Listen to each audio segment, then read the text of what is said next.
Meu nome é Virgínia, sou aluna do segundo ano do ensino médio do Colégio Cepan e hoje a gente vai falar um pouco sobre biologia forense. Mas afinal, o que é biologia forense? Então, biologia forense é uma aplicação de biologia na área criminal. Ela inclui subdisciplinas como antropologia forense, botânica forense, entomologia forense, ornitologia forense, toxicologia forense, patologia forense, odontologia forense e várias técnicas baseadas no DNA e em proteínas.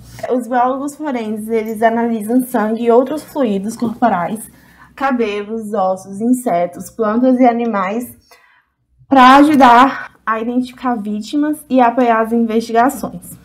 Eles usando a tecnologia no laboratório e no campo, os biólogos forenses coletam e analisam evidências biológicas encontradas em roupas, armas e outras superfícies, para determinar o tempo da causa da morte. Eles mantêm registros escritos, escrevem relatório do que eles encontraram, e a atenção ao detalhe é fundamental, pois um único erro pode fazer que a evidência seja inútil ao tribunal. Vamos imaginar um homicídio. Antes do homicídio, houve uma briga entre o acusado e a vítima, onde na pele do acusado ficou uma marca de unha ou um pedaço da unha mesmo. Os biólogos forenses, eles vão lá, pegam esse pedaço de unha, essa marca da unha, analisa, testam o DNA, fazem e levam para o laboratório e analisam tudo para saber o que aconteceu, que horas foi a morte, essas coisas. Boa tarde, meu nome é Antônio e hoje eu vou apresentar para vocês um pouco sobre a botânica forense. O papel do biólogo forense é analisar as provas do crime, certo? Como, por exemplo, plantas, DNA de plantas, resíduos de plantas, pólen, grãos. Tudo isso está relacionado ao biólogo forense analisa. E agora eu vou citar um crime que, inclusive, foi como ela surgiu, que foi em 1932, ocorreu, foi denominado como crime do século. Eu vou ser bem breve. Um garoto de 1 ano e meio, mais ou menos, ele foi sequestrado, certo? E o sequestrador, ele estava cobrando o resgate. Só que, nesse tempo, o garoto estava num lugar alto e precisava de uma escada para chegar até lá. O sequestrador fez uma escada com madeira, fez uma escada artesanal, e ele utilizou madeira de lugares aleatórios para fazer essa escada. Só que o menino, ele foi encontrado já morto pela polícia, foi encontrado com fratura no crânio, desmembrado, porque esse garoto, ele havia caído lá de cima e o sequestrador mesmo assim continuava cobrando o valor do resgate. Bom, e ele mandava cartas, enfim, mandava cartas para a família para cobrar o resgate. Logo depois que o corpo foi encontrado, a polícia começou a investigar, foi chamado lá na cena do crime um perito, né? Foi chamado um biólogo forense para fazer a análise. Ele fez a análise lá e ele detectou que havia nos resíduos lá no corpo resíduos de madeira, que havia, parece que era pinheiro e outras 2 madeiras diferentes. E logo após isso foi encontrado, naquela casinha, foi encontrado a escada, que por um acaso o sequestrador deixou a escada na cena do crime. E essa escada foi chamada de novo o biólogo para ele fazer a análise. Quando ele analisou, ele viu que eram as mesmas madeiras, ele viu que a escada era artesanal e tudo mais, e isso levou, né, a encontrar o sequestrador, o assassino. E foi assim que a biologia forense surgiu, né? Ela começou em 1932. O caso, ele é bem mais extenso, com vários outros detalhes, mas foi basicamente para vocês entenderem o conceito da biologia forense. E hoje é assim, se tem um corpo ali numa determinada cena, né, num determinado crime, e tem grãos de pólen na camisa dele, enfim, é chamado e acionado a botânica forense para resolver e ajudar a solucionar esse tipo de casos. Bom dia, meu nome é Lucas de Sério e eu sou do segundo ano A. Eu irei falar sobre a entomologia forense. A entomologia forense é a ciência que é usada e aplicada na taxonomia, biologia e biogeografia em insetos a procedimentos legais. A taxonomia é a identificação e classificação dos insetos.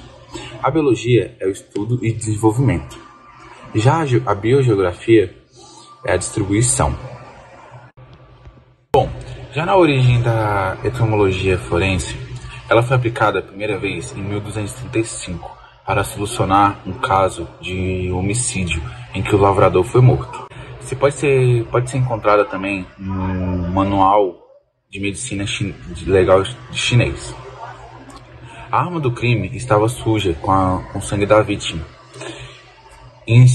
Foi possível a identificação da arma do crime, pois as moscas estavam sobrevoando a arma. A entomologia forense ela é bastante utilizada em investigações de tráficos de entorpecentes, maus tratos, mortes violentas e contaminação de produtos estocados. Quem tem os conhecimentos entomológicos, eles podem auxiliar o modo e a localização da morte do indivíduo, a estimar o tempo de intervalo pós-morte, além de determinar o local onde ocorreu a morte. Olá, meu nome é Johanna Mayra, eu sou do 2º ano A e hoje eu vou falar para vocês sobre a genética forense, também conhecida como DNA forense. É a área do conhecimento que usa dos conhecimentos e das técnicas de genética e da biologia molecular para auxiliar a justiça. Esse auxiliar à justiça seria, no caso, na resolução de crimes. E daí é que vem a importância dele. Então, esse estudo, ele é tão importante que ele ajuda a solucionar os crimes através da identificação de suspeitos, né? Seja o que tiver ali no caso. Então, eu vou falar para vocês como funciona, que vocês vão entender melhor. Essa investigação através do DNA, ela é feita assim. Quando acontece um crime, os peritos eles vão lá, eles colhem os materiais biológicos que estão na cena do crime. E aí, esses materiais genéticos, eles podem ser suor, urina, sangue, secreção, qualquer coisa dessa matéria. Pode ser ossos, sabe? Alguma coisa assim. Tecidos que tiver no local, entendeu? Eles possuem as técnicas e os materiais necessários para fazer isso. Então aí eles conseguem tudo lá direitinho, tipo um CSI da vida. Esses vestígios são fundamentais para que eles possam identificar o autor do crime, né? Ou também inocentar um suspeito, se for o caso. Esses vestígios biológicos colhidos pelos peritos, eles são encaminhados por um laboratório forense, que é onde eles colocam, o perfil de DNA é identificado, né? Todos aqueles vestígios, eles conseguem identificar ali o DNA da pessoa. Só que assim, esses perfis genéticos, eles são levantados, então inseridos num banco de dados de perfis genéticos. Um banco de dados onde tem ali todos os dados, vários dados de perfis genéticos, né? Pessoas. As identificações, elas são feitas por meio da coincidência de perfis genéticos, de pessoa para pessoa, que é parecido, aquela coisa assim. São consignadas pelos peritos criminais sob forma de um laudo pericial, ou seja, ele vai separar ali tudo que o banco conseguiu pegar tudinho minuciosamente, ele vai separar ali. E aí ele vai continuar a busca dele, pra ver se é o suspeito, né, aquela coisa toda. E ali, no caso, por exemplo, de uma vítima de estupro, o que eles fazem? Eles colhem os materiais biológicos que podem estar na vítima ou na cena do crime, no geral assim, e eles pegam e tentam bater com o perfil genético do suspeito. Ou seja, se der o mesmo, der igual, quer dizer que aquela pessoa ali que era suspeita realmente ele é acusado, realmente teve parte naquele crime. E aí, ou então, se não bater, podem inocentar um suspeito. Então é isso, gente. A importância dessa genética forense é justamente por isso, né? Eles conseguem ajudar a justiça nesse sentido. É isso, muito obrigada, até a próxima. Oi, eu sou a Samara Hoffman do segundo ano A. E você sabe qual o papel da química em uma investigação? Como saber como uma pessoa morreu apenas com as evidências do seu corpo? E como são obtidos esses resultados? Talvez a ciência explique. A toxicologia é uma ciência vinculada tanto com a medicina como a bioquímica. E como o nome já indica, trata de um estudo de substâncias tóxicas de forma a determinar o agente químico causador do óbito e assim auxiliar nas investigações criminais. As análises toxicológicas são feitas em um processo chamado cadeia de custódia, como uma maneira de garantir que as amostras não sejam alteradas para induzir um resultado específico. Então, todo o procedimento de coleta das evidências preservadas precisa ser documentado até chegar ao laboratório, onde será analisado. As amostras devem ser manuseadas cautelosamente, segundo ética médica, para produzir um laudo técnico confiável e definitivo. Desse modo, se estabelece a causa e a forma de intoxicação ou morte por meio de vários fluidos e tecidos obtidos durante a necrópsia, utilizando bor-vítreo, conteúdo gástrico, sangue periférico ou cardíaco, fígado, bile, cérebro ou urina, podendo determinar se ocorreu uma overdose, um suicídio, intoxicação acidental ou homicídio e qual for a substância utilizada, entre fármacos e drogas. Sabemos que os produtos químicos estão bastante presentes em nossa vida, desde a pasta de dente, remédios e conservantes. Mas o que leva uma substância a causar tantos danos ou até mesmo levar à morte? Há muitos fatores que influenciam, como a quantidade e duração da exposição à substância e a suscetibilidade do organismo. Mas a grande diferença entre um remédio benéfico e um veneno altamente tóxico é a dose. Todas as substâncias têm o potencial de serem tóxicas dependendo das condições. Uma dose pequena de uma substância muito tóxica pode ser mortal da mesma forma que uma dose alta de uma substância com baixa toxicidade. Por isso que também existem testes para determinar o nível de toxinas e o potencial cancerígeno dos produtos. Então cuidado, a dose é o veneno.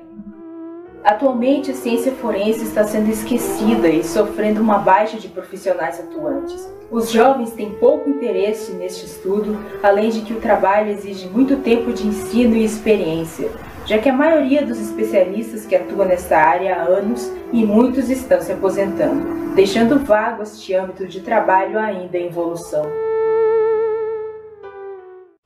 Para compreendermos um pouco mais sobre a importância da ciência forense na investigação e resolução de crimes, hoje eu vou contar um pouco sobre o caso que chocou o Brasil, o caso da menina Araceli. Então, através de exames toxicológicos de testes forenses, descobriu-se que ela foi intoxicada com altíssimas doses de barbitúrico, um remédio para dopar a pessoa. Então ela recebeu altíssimas doses e devido a isso ela entrou em coma de tanta intoxicação que ela recebeu através desses medicamentos. Então foram feitos esses exames e comprovou que ela recebeu vários traumatismos ainda acordada, ainda em vida. Então esses testes descartaram qualquer possibilidade de suicídio e acidente e comprovou que de fato teria sido um homicídio. Então, para saber se de fato era Araceli, para reconhecer o corpo dela, foram feitos diversos testes através da biologia forense. Foram feitas perícia dentária, utilizaram a peneira para ver se achava algum dente, alguma coisa que pudesse ajudar. Teste de sangue, de ferro, toxicológico, encontraram grande quantidade de substâncias dopantes, que fez com que a Araceli entrasse em coma, porque realmente ela foi totalmente desfigurada, ela teve o maxilar deslocado, numa tentativa de dificultar ali o reconhecimento do corpo. Foi utilizado ácido para desmanchar ali o corpo dela, desfigurarem. Então foram feitos uma série de testes, inclusive em outros estados, porque ali na época não tinha assistência necessária para fazer esses testes. Então ela foi mandada para outros estados, o corpo dela foi mandado e fizeram uma série de testes. Então nesse caso a gente pôde perceber a importância desses testes para saber ali de fato que era Araceli, porque realmente foi um crime brutal que não dava para reconhecer. Os próprios pais dela não conseguiram reconhecer por causa da maneira que o corpo estava totalmente desfigurado. Então, os testes, nesse caso e em diversos outros, mas nesse caso que chocou assim o Brasil até hoje lembrado, foi muito importante a presença da ciência forense. Então, surgiu aí, através desses testes, dessas investigações, os possíveis culpados, que foi o Paulo Elai, que tinha um bar, que seria o lugar onde a Araceli teria ficado durante esses dias que ela foi abusada e dopada. E aí, depois que eles viram que ela tinha entrado em coma, levaram ela pro hospital, só que ela já tinha morrido, ela já chegou lá morta. Então não tinha o que eles fazerem, então eles jogaram ela no terreno atrás do hospital e tentaram desfigurar ela.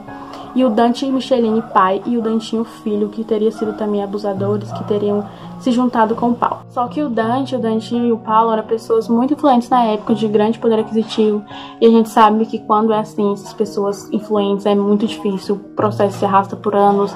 Então teve diversos debates, diversas testemunhas, inclusive tinha muitas pessoas que sabiam do caso, que poderiam comentar, que poderiam ajudar, porém estavam com medo porque estavam sendo ameaçadas, porque inclusive depois do caso da Araceli, várias outras pessoas morreram e foram casos diretamente ligados ao da Araceli. Então foi assim uma queima de arquivo, e a gente lembra que logo após teve a ditadura, então queimaram todos os arquivos do caso. Até hoje o caso permanece sem solução, apesar de a gente saber os culpados. O juiz da época estabeleceu uma pena de 18 anos pro Dantinho, de 5 pro Dante pai e de 18 mil cruzeiros. Só que eles nunca pagaram essa pena porque logo depois mudou o juiz e o atual juiz encerrou o caso por falta de provas. Então ele falou que não tinha provas, não tinha por que eles pagarem por isso.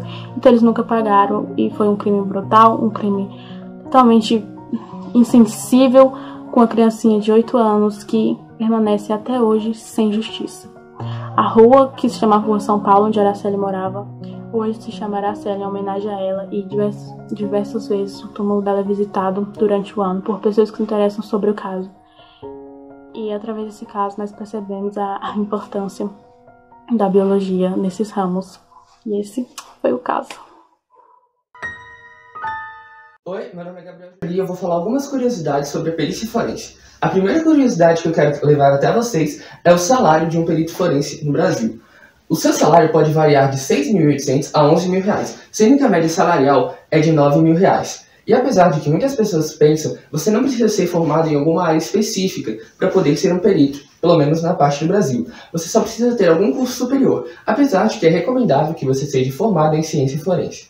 A segunda curiosidade que eu trago são de 5 universidades nos Estados Unidos que não são nada convencionais. São chamadas de fazendas de corpos. Nessas universidades, eles estudam alguns cadáveres já em decomposição para tentarem resolver casos antigos e descobrir alguma prova que não era possível antes. Porque, conforme o tempo, os cadáveres em decomposição conseguem achar novos resíduos. E a última curiosidade que eu trago até vocês são os cães na perícia criminal, principalmente, já que seu olfato é tão apurado que eles conseguem achar corpos em decomposição e vários resíduos, como álcool, etanol, dentre tantos outros. O olfato é tão importante para a perícia que já foram desenvolvidas várias máquinas que conseguem identificar até 1 nanômetro de alguns resíduos. Porém, os cães continuam sendo a melhor opção em fugas, em perseguições e em várias outras áreas. Porém, as máquinas são necessárias em lugares onde os cães não têm acesso, como por exemplo em guerras.